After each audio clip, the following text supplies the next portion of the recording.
देखिए, हम लोग गति के बारे में पढ़ रहे थे। गति चैप्टर में हम लोगों ने सबसे पहले तो आपको मूल राशियां और व्युत्पन्न राशियां बताई, फिर हमने आपको बताई सदिश और अदिश राशियां। अब आज हम लोग बात करें, और उसी में सदिश अदिश राशियों को दूरी और विस्थापन से हमने आपको समझा भी दिया था कि दूरी आपकी अदिश राशि और विस्थापन सदिश राशि, क्योंकि उसमें दिशा और परिमाण दोनों की जरूरत पड़ती है। आज हम आपको गति के बारे में बताना चाह रहे हैं कि गति असल में होता क्या है। हम कब कहते हैं कि कोई चीज गति कर रही है, ठीक है? जैसे आप और आपका दोस्त दोनों साथ साथ जा रहे थे एक साइकिल से, एक अपनी साइकिल पे बैठा हुआ था, एक दूसरा, और उसके पीछे आपके और दोस्त दो बैठे हुए थे।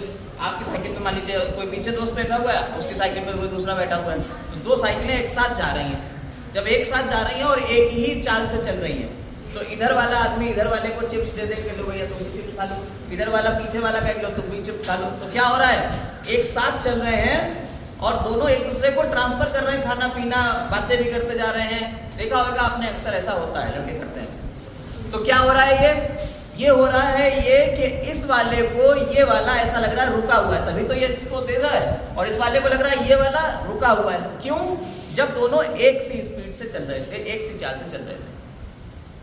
तो अब ये दोनों तो एक समान चल रहे हैं, लेकिन अब कोई दूसरा, जैसे हम बाहर खड़े हुए हैं, ये दोनों तो एक साथ चल रहे थे, दोनों तो लग रहा था हम दोनों एक दूसरे के लिए रुके हुए हैं।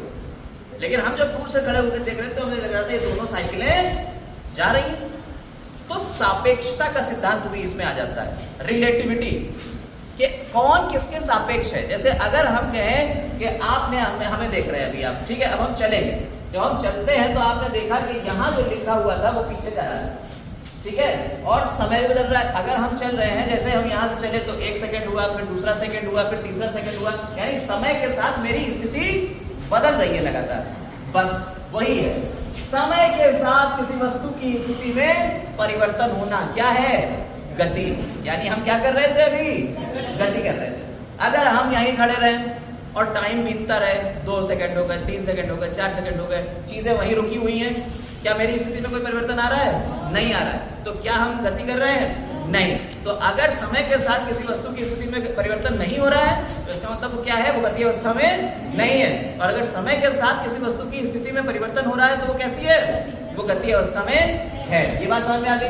दूसरे शब्दों में कह सकते हैं, जब वस्तु अपनी जगह बदलती है तो उसे गति कहते हैं। देखिए, हमने अपनी जगह भी तो बदली, ठीक है।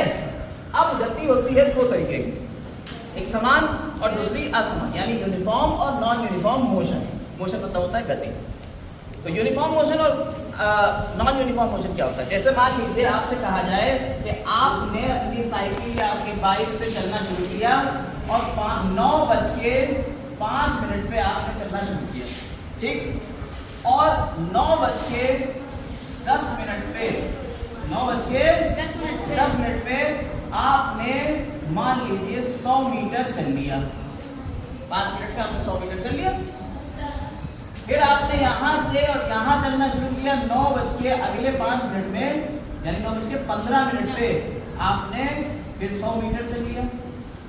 और फिर अगले 15 मिनट में आपने 5 मिनट में आपने 9:20 पे आपने फिर 100 मीटर चल लिया।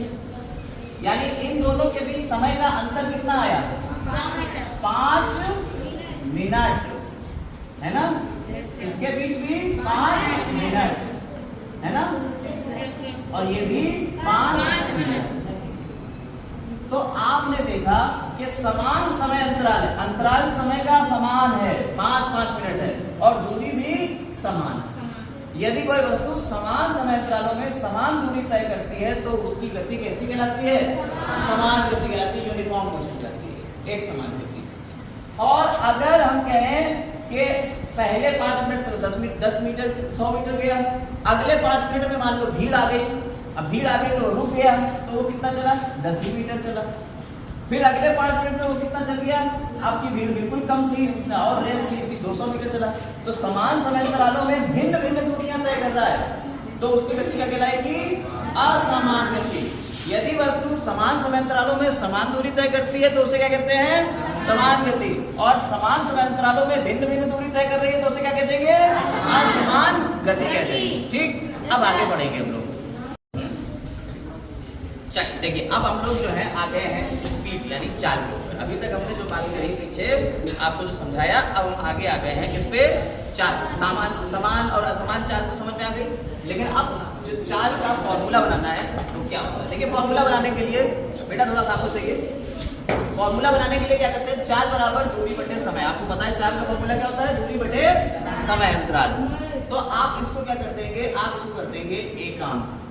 क्या करेंगे? एकांक। और परिभाषा बनाने के लिए क्या करते हैं? किसी वस्तु द्वारा एकांक समय अंतराल में चली गई दूरी को उस वस्तु की चाल कहते हैं। क्या कहते हैं आप बेटा? चाल कहते हैं। क्या कहा आपने? किसी वस्तु द्वारा एकांक समय अंतराल में चली गई दूरी को चाल कहते हैं। नीचे से उठा उधर चले जाओ, ठीक है? आप डेफिनेशन अपने आप बना सकते हो। अब क्या होता है? चाल को हम कैसे लिखते हैं? हमें अगर उसका सिंबल लिखना है, प्रतीक लिखना है, तो v से लिखते हैं। v बराबर दूरी को s से लिख देते हैं और t जो होता है समय, तो v बराबर s अपॉन t। ये हो गया हमारा फॉर्मूला। समझ में आई बात? अब इसी को इंग्लिश में लिख दिया है, speed is equal to distance upon time.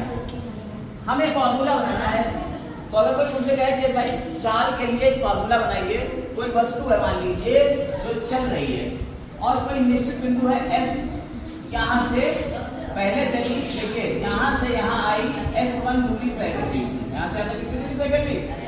s1 दूरी तय कर ली। और फिर उसके बाद आगे आई तो जो दूरी तय करी वो थी s2 दूरी, यहाँ के आगे s2 दूरी तय कर ली उसने, तो इतनी हो गई s1 और इतनी हो गई s2।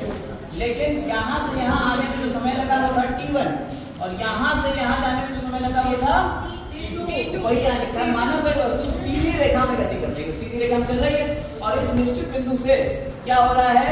इसकी समय t1 पर किसी निश्चित बिंदु से दूरी s1 है, यहाँ तक है। यहाँ पे जब आई तो क्या था? टाइम t1 था। यहाँ जब आई तो क्या टाइम था? t1 था। और जब ये वस्तु यहाँ पहुंच गई, कहाँ पहुंच गई? s2 पे, तब टाइम कितना हो गया? t2। ठीक है, तो हम चाल कैसे निकालेंगे? चाल बराबर होता है दूरी बटे समय। अब उसने कितनी दूरी तय करी? तो आप देखिए यहाँ से यहाँ तक की तो चली वो, पहले थी वो s1 दूरी पे, फिर वो यहाँ से कितनी दूरी पे चली गई? s2 पे। यही तो लिखा हुआ है, माना कोई वस्तु सीधी रेखा में चल रही है, इसकी t1 समय पर उस बिंदु से दूरी s1 थी, t2 समय पर इस बिंदु से दूरी s2 हो गई, यहाँ से यहाँ तक हो गई टोटल s2। समझ में आई? तब क्या होगा? अब इसकी चाल के लिए फॉर्मूला बनाए तो क्या होगा? आप देखिए कितनी दूरी चली? दूरी चली है s2 माइनस s1 और समय अंतराल कितना हो गया? t2 माइनस t1, है ना? ये कहते हैं कि 9:05 पे यहाँ थी, 9:10 पे यहाँ पहुंच गई, तो समय अंतराल कितना हुआ? 5 मिनट का हुआ। 9:05 से 9:10 5 मिनट का हुआ। तो ऐसे ही यहाँ क्या है कि पहले यहाँ से 10 मीटर की दूरी पे थी, फिर गए यहाँ से अब 20 मीटर की दूरी पे हो गई, तो कितना हो गया?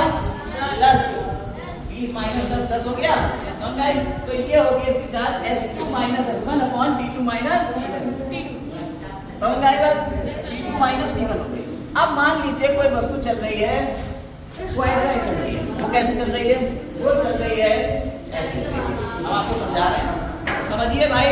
देखिए हमने कहा कोई वस्तु चल रही है, यहाँ से यहाँ चली, पहले वो 2 मिनट में 10 मीटर, फिर वो यहाँ से यहाँ चली 2 मिनट में 5 मीटर, अब वो यहाँ से यहाँ चली,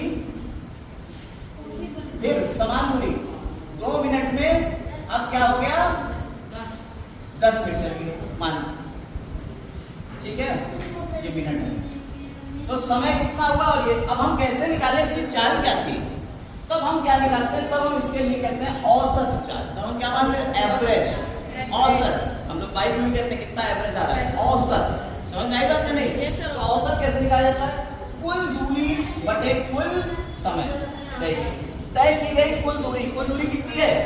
10 और 10 20 और 5 25 बटे कुल समय। कुल समय कितना लगा है? 2 और 2 4 6। समझ में आई बात है नहीं? तो 25 मीटर बटे 6 मिनट है। अब इसको डिवाइड करेंगे तो ये इसकी हो गई 4 बराबर आ गई कितनी? 25 बटे 6 मीटर प्रति मिनट। मीटर प्रति मिनट, ये भी याद रखिएगा, ये मीटर प्रति मिनट में आई है। हम लोग हमेशा मीटर पर सेकंड में लिखते हैं, तो मिनट को किसमें बदल लेंगे हम लोग? सेकंड में। मिनट को सेकंड में बदलने के लिए क्या करते हैं? 1 मिनट में कितने सेकंड? 60 सेकंड। तो हम 60 से गुणा कर देंगे। समझ में आई बात? तब ये हो जाएगा मीटर प्रति सेकंड। समझ में आ गई बात है नहीं? हमेशा मीटर प्रति सेकंड में ही निकालेंगे, परिवर्तित कर लेंगे, बदल लेंगे। ठीक, इस तरह से हमने औसत चाल भी देख ली। अब चाल के बाद आता है वेग, क्योंकि चाल कैसी राशि है? आपको बताया हमने, चाल कैसी होती है? अदिश राशि, क्योंकि इसमें कोई भी दिशा नहीं है। लेकिन अब हम वेग की बात करेंगे तो उसमें हम लोग दिशा की बात करने जा रहे हैं। तो अब हम वेग पढ़ेंगे। देखिए, अभी हमने चाल के बारे में पढ़ा था, ठीक है? अब वेग के बारे में पढ़ा है। परिभाषा बिल्कुल वैसे बनेगी, वेग बराबर होता है विस्थापन बटे समांतराल। अब परिभाषा बनाने के लिए ऐसे क्या करेंगे? हम एकांक कर देंगे, ठीक है? तो हम क्या कहेंगे? किसी वस्तु द्वारा एकांक समांतराल में तय किया गया विस्थापन क्या कहलाएगा? वेग कहलाएगा, ठीक है? विस्थापन सदिश राशि होती है, इसलिए वेग भी कैसी हो गई? सदिश राशि। किसी एक दिशा में ही तो होगा। तो किसी वस्तु द्वारा एकांक समय में तय किया गया विस्थापन क्या हो गया? वेग कहलाया। अब मान लीजिए कोई वस्तु अलग अलग टाइम में अलग अलग विस्थापन कर रही है, यानी उसका वेग अलग अलग है। तो हम कैसे निकालेंगे उसका औसत वेग? तो हम मान लेते हैं कि कोई वस्तु चल रही है। यदि कोई वस्तु एक सीधी दिशा में चल रही है, तो किसी भी दिशा में चल रही है, उसका प्रारंभिक वेग जो था वो u था। प्रारंभिक वेग क्या था? u था। हमने कहा प्रारंभिक वेग कितना है? u है। और t समय बाद, कितने समय बाद? t समय बाद जब हमने इसे देखा तो इसका जो वेग था वो हो गया था v, ठीक है? तो वेग क्या हो गया? v। तब इसका औसत वेग क्या होगा? तो v प्लस प्रारंभिक वेग कितना है? u प्लस v बटे t, यानी कि प्रारंभिक वेग प्लस, सॉरी इसका नीचे हो गया t नहीं 2 बटे। तो आपने क्या कहा? औसत वेग बराबर होता है प्रारंभिक वेग प्लस अंतिम वेग बटे 2। तो v प्लस u बटे 2। u क्या है? u क्या है? प्रारंभिक वेग। हम प्रारंभिक वेग को किससे लिखते हैं? अंतिम वेग को किससे लिखते हैं? ठीक है? तो प्रारंभिक वेग प्लस अंतिम वेग बटे 2, यानी u प्लस v बाई 2। देख लीजिए, u बनाने के लिए आप इसको यहाँ नीचे ले आइए और v के लिए ऊपर कर दीजिए, ताकि ये अलग अलग लगे। ठीक है? तो आपका औसत वेग निकल के आ गया। बस यही है। और इसका फॉर्मूला, इसका जो होगा यूनिट यानी मात्रक, विस्थापन का मात्रक क्या होता है? विस्थापन का मात्रक क्या होता है? विस्थापन दूरी है, दूरी का मात्रक क्या होता है? मीटर। और समय का क्या होता है? सेकंड। तो क्या हो गया? मीटर प्रति सेकंड। समझ में आ गई बात?